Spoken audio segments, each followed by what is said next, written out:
Arvoyarns. You know, that actually got abolished in Japan. Carrying swords? Yeah, because I think it was funny because in America people were like, oh yeah, like we're so about having swords, but it was like a status thing as well, right? To like have the sword. Yeah, sure. But like people are so obsessed with swords in Japan that during the Meiji Restoration, like at the very beginning of it, one of the things that happened was that the government was like, you can't carry swords anymore.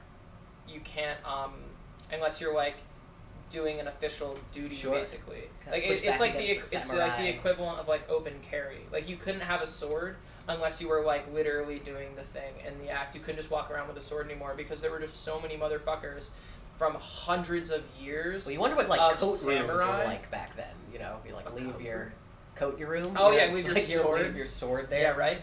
But there were just so many skilled like samurai from literally hundreds of years of that being the norm that you couldn't just have the equivalent of today of like, imagine if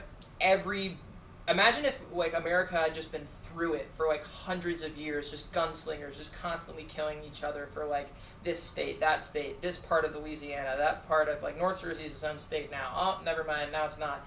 And like you've just got all these fucking skilled gunslingers with an like they're just totally allowed to just walk anywhere with their guns.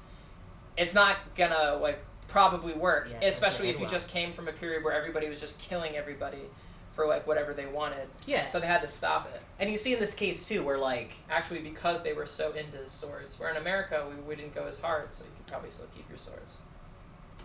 You know, and it's interesting to think about how that like interacts with like other kinds of like authority. Like in the case of like, you know, bringing your sword to like university. You know what I mean? Where like the dynamic like, between the teachers and the students and everything, it's troubled by that. I mean, so, you know, what happened in the end was like, okay, so there's like this one student in his class who's like always giving him this lip. And finally, like, you know, Sylvester like loses his temper at him and is like, you have no manners, like, da-da-da-da, like starts freaking out at him.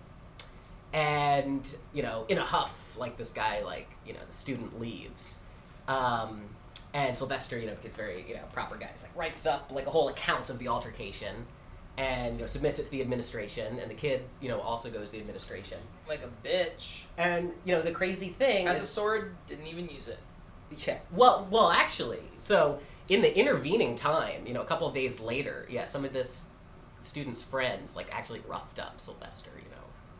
Supposedly beat him up a little bit. Also a weak move. So the craziest thing is that the administration sided with the student because the student successfully claimed that Sylvester had spoken to him like the way a master speaks to a slave.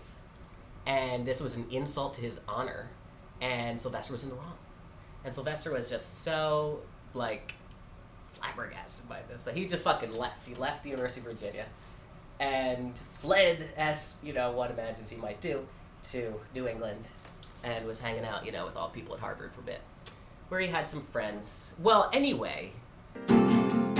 Arvoyarns.